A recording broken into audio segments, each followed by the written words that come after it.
คนมาอิติปิโสภะคะวะอะระหังสัมมาสัมพุทโธภะคะวะวิชาจารณสัมปันโนสุขโตโลกวิทูอนุตตรังปุญญังเขตังโลกัสสาติบ่บาปเด้อเพราะว่าเขาบังสกุลให้แล้ว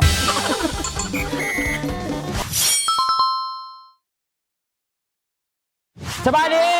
พ่อแม่พี่น้องมาทุกคนเนาะยินดีต้อนรับทานเข้าสู่รายการอุ๊กอังเอ้าเข้าครัวคือเก่านะทุกคน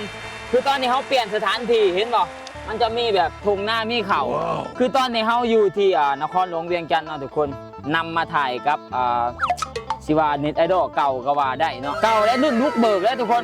ขาใครติดตามข่อยตั้งแต่กี้กันอาจจะฮู้เนาะเพราะว่าพวกข่อยลิ้นน้ำกันแต่โดนแหละกับบ่มีโอกาสได้พ่อกันจักเทื่อคือบางคนเขาก็มีลูกมีผัวแล้วก็อยู่กับลูกกับผัวไปบางคนก็เศร้าดังนะแล้วก็เงียบไปเลยก็มีคือกันนี่แหละก็เลยแบบเอามาออกรายการเอาทุกคนคือเมื่อนี้เฮาสิมาเฮ็ดเผาปลาคอเบิ่งที่ผูกปลาคอตัวบักใหญ่เนี่ยมึงสิเผาปลาคอเขาต้องเซียนปลาคอมาแหละเอาไปแจกกับเพื่อน2 คน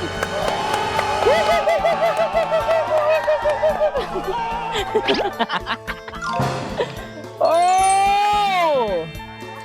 เห็ดของหมอกแขกแม็กอยู่เอ้าปลาหมูนะทุกคนเนาะมีกระสายฝนมาแต่ตะกี้เดี๋ยวผมเขาจะแบบจักกันดุนเลยบ่จักกันดุนเลยบ่ประมาณ7-8 ปีเขาก็หนาเขาจักกันเลยนะแต่ข้าวน่ะก็แบบขี่ด้วยสารมานะกับได้แต่เพิ่นแหละไปหับเพราะว่าเบิร์ดในทีมน่ะมันมีรถใหญ่ผู้เดียวเด้แต่ข้าวเนาะปัจจุบันนี่บ่มีอย่างเลยเนาะตอนนั้นเพิ่นขี่รถอันเก่งโดเรมอน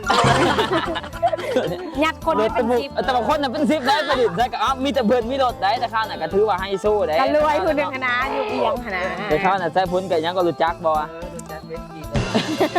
ก็ขี่ซ่อนกันไปได้มียังก็กินนะแต่ข้าวนะลิ้นพอกลิ้นไผ่ไปผู้ได้นะแต่ข้าวนะกันเนาะเดี๋ยวนี้รวยมาแล้วเดี๋ยวนี้มันก็ไปถึงขั้นละรวยนะก็ไปมีกินมีใส่เนาะแต่ว่าก็ติดหนี้ติดสินแต่ข้าวน่ะจื้อว่าเขาไปอันนั้นเด้เพื่อนทัวเก่าอีเจี๊ยบเด้บอสแฟนเก่าแฟนเก่าเนาะไปอยู่ไปลิ้นไผ่อยู่นะจังหน่อยมันมาได้ว่าขวัญมันหน้าบ่ตาถามกินก็อีกมาทุกคนมื้อนี้เฮาสิมาเฮ็ดเผาปลาคอเคยกินบ่เผาปลาคอบ่เคยบ่กูกินแต่ปิ้งกูไม่ได้เผาแล้วกูนี่ก็เอาผัวเลยเนาะได้ยินข่าวของผัวเพิ่นให้ใหญ่ไอ้ซั่นไผก็ว่าซ้ำว่าวันนี้วะก็แน่นอนล่ะเนาะใหญ่กว่านี้อีกเพราะว่าเธอแล้วทีนี้จนตาเลือกคุณน่ะมึงรีแพ้3เธอแล้วทีนี้ฮะโอ้เขาว่าใหญ่จนรีแพ้3เทื่อเลยไปเฮ็ดตาเท่าไหร่ก็ไปเฮ็ดปากไปเฮ็ดตาเดี๋ยวปากตาน่ะคือเก่าเนาะไปเฮ็ดกีจ้าเปลี่ยนเป็นตัดปีกบ่จักตัดปีกเดี๋ยวให้มันยืมชมพูมาขั้นตอนแรกเขาเสร็จเผาปลาคอเลยกับแก้วน้ำไม้สมนะทุกคนเนาะเซฟอย่างนี้นะเซฟกระทะเหล็กบอเซฟเขาท้าหัวติบอกตะกี้ถ้าพ้นกันนั่งเห็ดYouTube เดี๋ยวทุกคนคนที่ตามกับเป็นแสนเผยแต่ก็ไม่ได้ถ่ายบ่ค่อยได้ถ่ายด้วยถ่ายอยู่ก็เสียเพลงเลยเสียเพลงโอ้5 ปีเพลงนึงห้องเพลงมวนซึ่งว่าเป็นนักมวยของจริงยังบ่เอาว่าเดี๋ยวจะมาตั้มเครื่องเอาไปจะเป็นคนตั้มมะตั้มอยู่หลุมครับว่าโต๊ะเขามันนะเขาเอาโต๊ะมาตะปากเซ่ไปทุกคนเหมือนกันนี่บางคนมันถนัดเรื่องการตั้มโชว์ฝีมืออะไรตั้มอยู่หลุมก็ได้ยันโต๊ะกูมันมนต้องใส่เป็นนัวเกลือช่างน้ำเนาะสูตรเขาเลยทุกคนเฟื่องเขาเอามาครบสูตรแล้วเนาะตั้มมันสีแหลกกี่บ่วะหลายๆคนถามว่าใครถามมึงใครถามหลายๆคนถามผู้ใดเพราะว่ารายการเขามันจะเน้นเป็นนัวเนาะคันยูโนโมโตเข่าได้เด้อมันต้องใช้ร้ายไปเด้อทุกคนเด้อเพราะว่ามันจังแซ่บนะจริงตายแล้วกูคิดเห็นเลยตอนมันเป็นสูตรเกลือใส่น้อยหนึ่งเนาะเพราะเขาใส่ปลาแดกนะเราต้องตั้มก่อนกูคิดได้กลิ่นแต่มึงเดียวคนโอ้ยมึงมาสร้างวาแท้นี่ตำแห้งมากระโปรงออกจากตัวตำจนมันมึงผู้ใดโคกกับพอประหยัดนะคุณมันเอามาจะปากเซ่ไว้ในคนมาเบิดเครื่องนี่นะทุกคนก็บูกับบริพ่อกันนี่ด้นหรือเปล่าคิดว่ากับบด้นไปแต่ด้นหรือเปล่าเห็นอยู่เนาะแต่กับบริคอยอันนั้นมาอันนั้นกันไปได้ทุกคนเห็นเงินบักทอมโอ้บุญตะข้าวนะคุณเนาะเห็นเงินบักทอมบุญตะข้าวนะ2 เดือน 2-3 เดือนนี่แหละทำกุ๊กเกี้ยงเดี๋ยวนี้เป้ามาได้ต้องเป็นจีโอได้จีโอป่ะผู้เดือนนี้ไพ่กันรวยมาหรือเปล่าเนาะพวกข่อยอยู่น้ำกันแต่ขี้นะแบบว่าขี่รถรักษาขี่รถนี่อัด3เลยก็แบบเงินนี่นะ40-50,000ออกกันไปกินเหล้ากินเบียร์ก็ไม่ได้คือได้ว่าทุกคนแบบต้องแบบมาฮอดจุดนี้นะอันนี้ก็ไม่คือได้ว่าตัวเองต้องแบบอันนี้นะที่มีเงินเนาะคือว่าตัวเองคือสิทุกแต่ค่าออกมาจากกันเนาะโอ้ยอย่าได้ข้าวนะอยู่น้ำกันถ่ายคลิปก็ไม่ได้เงินอีกทั้งหรอกทุกคนถ่ายคลิปมีแต่แบบว่า ความหมาย ถ่ายลง Facebook อีสังธรรมดานะก็ไม่ได้เงินอีสังดอก ได้เงิน แต่ว่าจักปลาบูนี่แต่ข้าวมันไปแบบปาก ได้ เซ่ เงิน ไป มาก เนาะ ตีไพ่ เพราะว่ามีผัวเก่าอยู่นั่นเอง ปลาแรงมากเดี๋ยวนี้ว่าอันเต็มปากเต็มคำเนาะ ใช่ใบว่าแม่นไผ่พวกเก่าเพิ่นนะบ่ ของใจยังบักคัน ไว้วันนี้ก็พูดเลยนะนี่เดี๋ยวใส่หมักพริกเนาะทุกคนเนาะมาเอ้าโอ้ยสิเป็นตะแหลกบัวว่ะ พวกกระซองใส่กันนะ เอาพริกมาใหม่มันบ่แหลก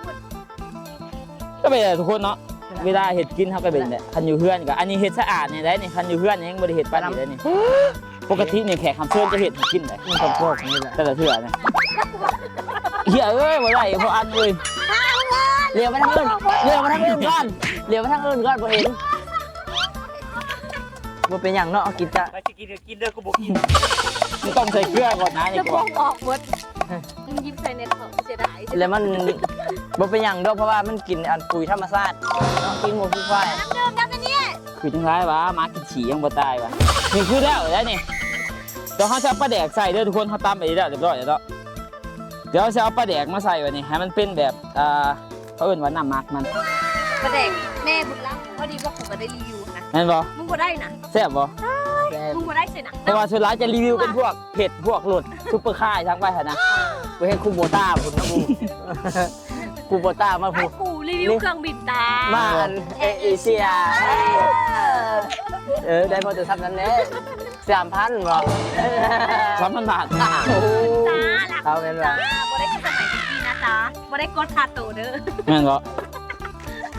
แล้วเด้อทุกคนคือเครื่องเนี่ยจะแล้วแล้วนี่ใครที่แบบเฮ็ดบ่เป็นนี่สามารถเบิ่งรายการนี่ก็ไปเปิดร้านอาหารได้เลยเด้อ 3 มื้อเจ๋ง มันนี่บ่เชื่อถ้า 3 มื้อเจ๋งแม่นบ่ มาปลามาเบิ่งนี่เฮาก็เอาปลาใส่ไว้นี่เฮาก็เอาตัวนี้ลงมาเพราะว่าโต๊ะเฮามันน่ะเนาะปลานี่เฮาก็เลือกใส่ไปแล้วปลาเห็นบ่เฮาก็เอานี่ลงไปแบบนี้ผักขะแยง มันกดกดนี่เป็นอยู่บ่ พวกบ่เคยกินนะนี่ตัวนี้ใครสิกินก็กินเอาเด้อ กินเดี๋ยวนี้หั่น กูกินตัวนี้ได้อยู่สิบอกให้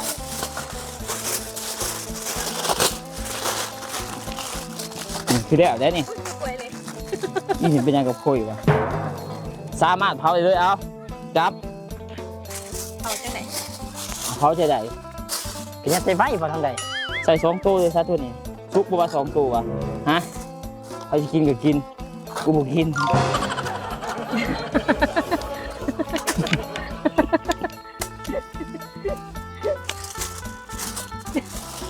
อันนี้ พอกูเนี่ยตีแต่พวกมึงมาอย่างมาเกิดยังไงวะ อันนี้บ่ใส่บ่อันนี้บ่ขยังใส่ลายพุติ โบหลายแล้ว คือตอนนี้สุดป้าเขาแล้วแต่ตัวเถื่อแต่พวกมึงมาช่วยทั้งเลยจักมาอีกทั้งวะแบบบ่ได้อีกทั้งเลยเด้อ มึงบอกให้มันเนาะมันไม่ได้บอกว่า ไม่ได้สาระอะไร มึงบอกว่าให้ไม่ใช่แค่มาซื้อ คือตอนนี้เขาสิมาเผาเลยทุกคนหลังจากเผาแล้วเขาจังสิมาตำเจียวน้ำมันส้มบาดท้ายแล้วแซ่บเด้อนี่ ยังไม่ได้กินที่หู มันแซ่บแท้แน่นอนแต่ปะเดี๋ยวสิมาเผาแล้วไปดิเราต้องทำพิธีก่อนเลย ก้น มาอิติปิโสภะคะวะอะระหังสัมมาสัมพุทโธภะคะวะวิชาจารณสัมปันโนสุขโตโลกวิทูอนุตตรังปุญญังเขตังโลกัสสาติบ่บาปเด้อเพราะว่าเขาบังสกุลให้แล้วถ้าประมาณ 4-5 ชั่วโมงได้กิน เป๊ะ บ่ฮอดดอกเขาเผาคันเขาใส่ไฟแบบต่อเนื่องเลยมันก็ได้กินไวนะทุกคน ปลาบ่สุกมาสุกแทน เบะออกไหมเบะ เป็นของเปลืองเป็นเอาของเปลืองไปนึงพี่พอด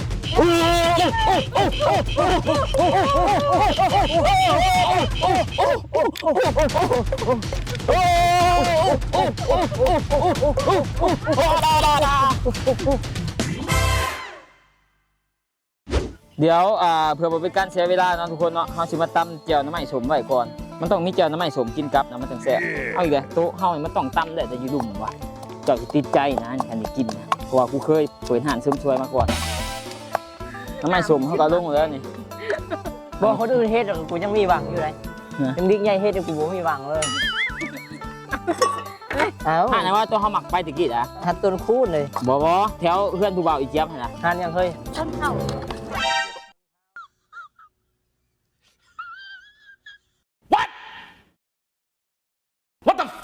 นี่คือแจ่วน้ำมันสมนะซิมมันก็ กินแล้วคือกูสิฮะ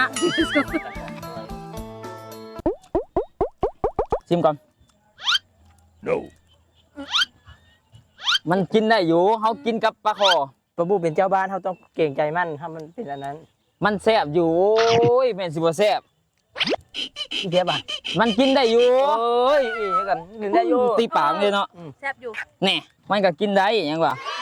น้ำมันสมคือแล้วเขาถ่ากับปลาเนาะทุกคนตอนนี้ นี่ตอมยืดเด้ แล้วบริญญาตอนนี้ก็เขาคิดว่ามันน่าจะสุกเนาะทุกคนเนาะเฮ้ยรุ่นเว้ยเฮ้ยเฮ้ยบัวใหม่เด้อจ้าแซ่บเด้อนี่จ้า อุ้ยเส้นกระทะรั่วนี่ได้เรื่องอยู่เลย ได้อยู่ เฮ้ยแต่แซ่บอยู่เลย ฮะกินก่อนหมูครับว่าบัวยาเอาบ่วงก่อนหมูเลย ทีเมืองว่ามันหอมอยู่ได้แต่ว่าบุ้งว่ารสชาติมันสีแซ่บ นะนี่ขีดนี้ต้องกินผักขะแยงน้ำเลยกับแก้วน้ำมันสมน้ำอันนี้คือซิกเนเจอร์เยอะๆคัดต้ม มันยังบริเอิบ มึงก็ไปตักเอากระดูกมันเนาะ กูตุ้ยดาตุ้ยตุ้ย นี่ดูดมันนะเอาใส่ไปกูบอกกล้ากิน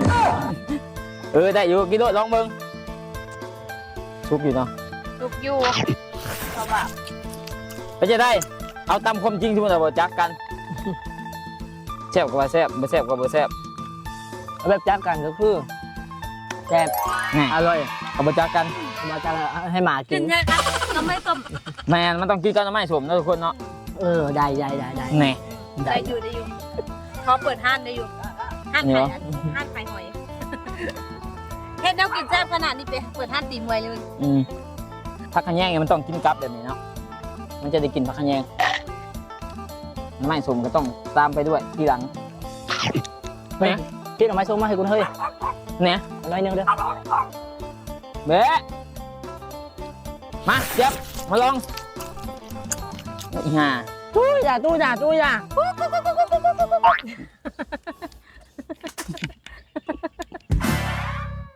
มาตา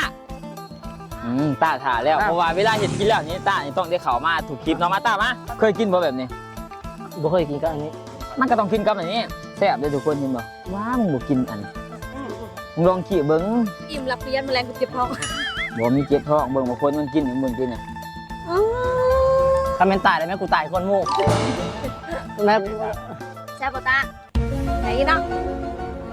อยู่คื เปิ อ ด จับ ห้าน กั ตี น มวยได้เลยเนาะ ลองขี่เบิ้งปลาขอกินหน่อยเดียว กิน โอ้ยมากินปลาโคหรือบ่กินเนาะ อมคุย อันนี้กูยังไม่ได้ต่อชนะเขาเล่าเองให้ บาง ละ ทีนะเนาะอมเบิดพวงพวงมันจะยังหยัดเข้าไปหลอกแหลกในลิ้นแซ่บเลยทุกคน โยโอโยโยไปไปโย ได้อยู่นะไปเปิดห้านตีมวยเลย ผ่าน อันนี้ก็คือเต็ม10ให้อยู่ ให้ เต็มที่หมายเท่าไหร่ฮะ ให้แปด แป๊บ ตัว2เนี่ยส่วนที่2หมายเป็นหยัง สกปรก กูให้ห้าเพราะว่ากูบ่มัก บ่มาปลาขอปานใด กินได้หัก สาม แซ่บนะทุกคนเนาะคันซื้อนี่ก็หลายเติมได้แพงเติม บ่ เนาะ มันแพงนะอันนี้มันนี่ได้นี่ ตอนนี้เขาอยู่เวียงจันทน์เนาะ EP ต่อไปก็ถ่ายติดตามมาทุกคนเขาจะไปถ่ายกับผู้ใดป้าบูนี่ครับ YouTube ในประเทศเนาะเฮ็ดแต่ไปคานเนาะ TikTok เนาะมี TikTok ช่วงนี้ไปกินพู บอ เดียว บุกซาเป็นอินฟูแล้วตอนนี้เป็นเมเนเจอร์ เมเนเจ นี่ อ เจอ ร์ อีกยัง ออก เม กัน เน ไหน เจอร์ผู้ค่อยนี่แหละ ออกกันไหนรับงานค่ะ ไปไหนอ๋อคิดว่าเฮ็ดเวียกอยู่เมเจอร์ว้าวเมเจอร์โอ้เมเจอร์ทำงานนี่ เมเนเจอร์ เมเนเจอร์ว่า อันนี้เด็กในสังกัดมันอันนี้ ออกกันไหน เดี๋ยวจะกระดาษ ออกกันไหนเชอร์ โอ้ บ่ฮู้สับสัก เบิ่งมากูเนี่ยหนามึงเบ้เอาบ๊ายบายเด้อทุกคนเนาะ EP นี้ก็สิจบเพียงเท่านี้แล้วทุกคนเนาะสำหรับใครที่มักคลิปนี้ก็อย่าลืมกดไลค์กดแชร์กด Subscribe ให้เด้อทุกคนอย่าลืมเบิ่งโฆษณาให้เด้อถ้าอยากเห็นเฮาเฮ็ดค ก ลิป ดรีพอร์ต ถ้าอยากเห็นเฮาเฮ็ดคลิปไปได้ก็สามารถคอมเมนต์อยู่กล้องคลิปได้เนาะทุกคนเนาะ EP หน้าเราสิไปเจอผู้ใดก็ฝากติดตามเนี่ย อ เนาะ ยู่ใส่กองคอมเมนต์ ต้องคอมเมน อยู่ ต์ บ่เห็น มันสิมาเองมันเนาะเขาจะติดต่อเขาจะเฮ็ดเองนะ อ๋อ บ๊ายบายทุกคนเจอกัน EP หน้าบ๊ายบายเด้อบ๊ายบายจ้า